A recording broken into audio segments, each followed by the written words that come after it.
Zangata Ziyo o'quv markazimizda ingliz tili, rus tili, ona tili adabiyoti, kimyo va biologiya fanlaridan tajribali ustozlar tomonidan chuqur DTM testlari asosida oliy o'quv yurtlariga, milliy sertifikat oluvchi yoshlarga va maxsus maktablarga jajji bolajonlarni tayyorlaydi. Manzil 84-avtobusning Zoveterinariya instituti bekati Yodgor Fayz binosida. Murojaat uchun telefon 90lik 974 91 94. Kelajagingizga befarq bo'lmang. Markazimizga marhamat qiling. Hop, bugungi mavzuyimiz, bugungi o'tadigan kimyo mavzumizda tuzlar bilan tanishamiz ekan. Hop, tuzlarni doskaga yozib qo'ydik. Daftarlarga yozdirdim, ama. Qani kim o'qiydi? Yozilgan daftarda yozilgan qoidalarni qoida bor. Marhamat. So'zim qattiq. Tuzlarda istislangan metal kationlar va kislota qoldig'i va anionlarga ajratiladigan elektrolitlarga aytiladi. Yaxshi, qo'shimchalar hushyor bo'linglar, ortiqcha qo'shimcha qo'shmanglar. Zo'r, yana kim o'qiydi? Marhamat. Kim o'qiydi? O'qing. Qattiqroq. Tuzlarda dissoslanganda yoki parchalanganda metal kationlar va kislota qoldig'i anionlarga ajraladigan elektrolitlarga aytiladi. Juda yaxshi. Bizda bitta modda bor ekan. Bitta modda tuz ekan bu. Tuz. Shu o'rtasidan bo'linganda bu tomonida metal. Bu yoqda kislota qoldig'i. Qoldig'idan iborat ekan. Demak, kislota qoldig'i bu yoqda bo'lar ekan. Bu yoqda nima bo'lar ekan? Metal bo'lar ekan. Shu bitta yaxlit sistemani nimalaymiz ekan?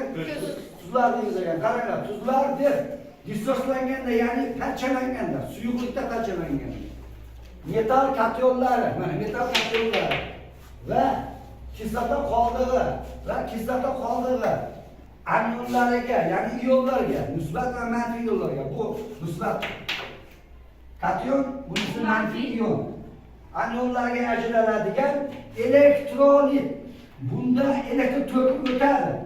Agar biz 9-sinf o'tganimizda, hop, chiroyli bir qurilma bor, mana bu qurilma. Hop, ikkita sim tushgan bo'ladi. Men hozir sal anaroq xunroq chizyapman. Elektr tokiga ulaganimizda, mana bu yerda tok oqimi kelib turib, suyuqlikdan o'tish kerak. Suyuqlikdan toza suv bo'lsa o'tmaydi. Tok o'tmaydi. Endi mana bu tuzni mana shu yerga eritadigan bo'lsak, demak, musbatga va manfiy yo'llarga ajraydi bu. Ajralyapti. O'shancha mana aytyapti, dissoslanganda deyapti, ya'ni parchalanganda. Qayerda? Suyuqlikda. Suyuqlikda parchalanganda ionlarga, ya'ni metal kationlar va kislota qoldig'iga ajraladigan elektrolit, ya'ni mana shu suyuqlik o'zida elektr tokini o'tkazsa, elektrolitlar deb ataymiz ekan. Bunday sistemani biz moddalarni tuzlar deb ataymiz ekan. Men qoidani o'chiraman-da. Demak, yana kim xohlashi bor, agar birorta robot yana qaytarib aytib tuzlar qoidasini marhamatini o'qiydi. Ha? To'qiyib chiqqan chiroyli ifodalar qilib, sadoqat bitta eshitdik, kishilar ovozlarimizdan eshitinglar, hamma diqqat bilan. Tuzlar deb dissoslanganda metal kationlari va kislota qoldig'i anionlarga ajraladigan elektrolitlarga aytiladi. Ofarin. Yozdik. Birinchi. Natriy xlor. Yozinglar. Natriy xlor. Mana bu nomini yozib ketasizlar. Ha?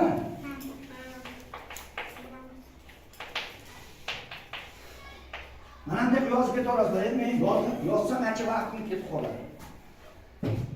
Natriy xlor bo'ldimi? Natriy yodid tuzi. Yodid kislota bormidi? Juda ham yaxshi.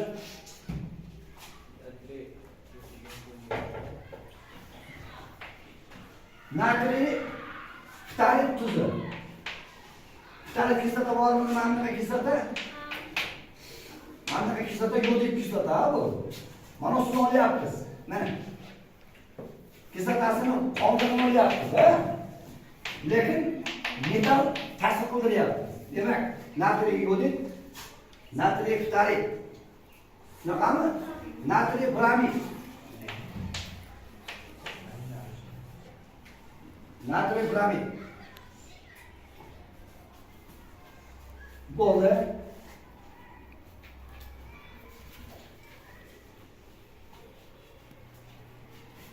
Mana tan nomlarni o'zidan yozasiz, shunaqami? Yaxshi. Qani. Bu qaysi kislotani qoldiradi? Qana kislotani qoldiradi? Oltinchi bu. Yo'q, nomi bor. Qarang o'da. Kecha yozgansiz. Vodorod. Sulfit. Sulfit kislota, vodorod sulfit. Farg'ona viloyatining Chimyon degan joyi bor. Chimyon, eshitgan bo'lsalar. Chimyonda mana shu yerni tagidan 37 gradus bo'lib issiq bo'lib chiqib turadi. Lekin aralash. Mana shu nihoyatda shifobax. Suvga aralash holatda chiqadi. Ana unda keyin vanna qilishib sog'ayadi kasallar. Tushunarlimi? Foydasi bor ekan. Biz o'sha kislotani, mana kislotani qoldig'ini olyapsiz mana. Bunisi metal, bu qoldig'i. Shunaqami? Demak, nomi nima ekan? Kaliy sulfid. Kaliy sulfid.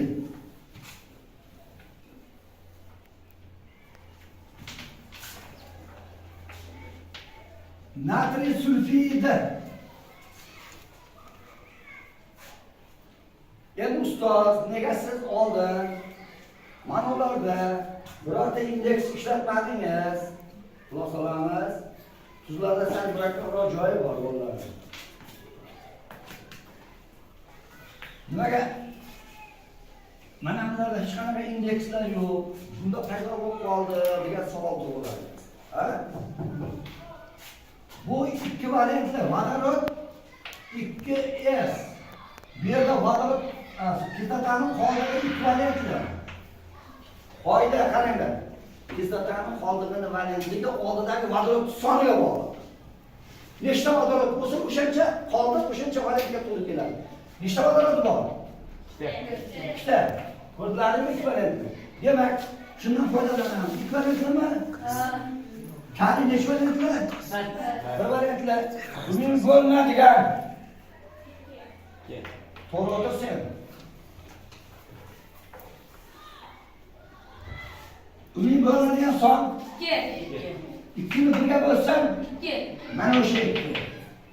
Ko'rdingizmi? Osmondan yozib qo'yganim yo'q. Qonuniyat bor bu yerda. Qonuniyat hech kim o'zgartira olmaydi. Olimlar mana shunday qilib, shunaqa belgilab bergan. Mana shunaqa yoshlikda. 2ni 2ga bo'lsam bir odatda nima qilmaydi? Yozilmaydi. Kaliy 2S yozilar ekan. Bu ham shunaqa. Bu ikki variantlarni qoldig'i? Bu bir variantlarmi? Uning bo'ladigan son 2ni birga bo'lsam 2, 2ni 2ga bo'lsam 1 yozilmaydi. Demak, mana shunaqa holatda yozilar ekan. Tushundilarmi? Qayerdan kelib chiqqan? Xo'p, yozdik. Kaliy SO3. Qaysi kislotani qoldig'i bu? Sulfit. Sulfit kislotani qoldig'i yashanglar. Meni bolalarım meni. Yozyapsizlarmi? Qo'yman, nomlarigacha chiroyli yozganini. Baho qo'ying. Baho qo'ying. Mana shu bolalarning hammasiga baho qo'yasiz. Judayam yaxshi. Ofarin, nihoyatda chiroyli yozyapsizlar, ha? Qo'yman. Operator, mana buni ko'rsatib qo'yman, chiroyli yozilganlarni. Mana bunday mana formulalari, bu kislotalarning formulalari, demak, biz hozir tuzlarni yozyapmiz. Tuzning qoidasi ramkaga olingan va nomlari yozilyapti. Xuddi shunaqa davom ettiringlar bolalar. Tushunarlimi? Juda yaxshi. Bu yoqda hamma yo'qotdimi? Davom etamiz vaqtda o'g'illanmay. Xo'p, qilaylik. kaliy sulfidi. Sulfid. Bu kaliy. Natriy sulfid, kaliy sulfid, kaliy sulfid. Bunda ekvivalentlar qoldiq o'rtaga qo'yiladi. Nimaga bunaqa ekvivalentlar bor? Vodorod nechta? Ikkita. Kislotaning qoldig'ini valentligini ayting desa, oldidagi vodorod soniga qarab aytaverasiz. Oldidagi vodorod nechta bo'lsa, qoldiqda valentligi necha bo'ladi? 2. O'shanga to'g'ri keladi. Demak, ekvivalentli. Demak, ekvivalentli 2 yozdim. Kaliy necha valent? 1 valent. Juda ham yaxshi. 2 va 1 ga bo'linadigan son kichik. 2 ni 1 ga bo'lsam, 2 2 ni 2 ga bo'lsam, 1. Mana bunday ilojim kerak. Lekin 1 yozishim shart emas. Men qovusni ham olmayman, o'chirib qo'yaman. Demak, kaliy 2 es O3 bo'lar ekan. Buning nomi kaliy sulfid. Yozing o'g'illar.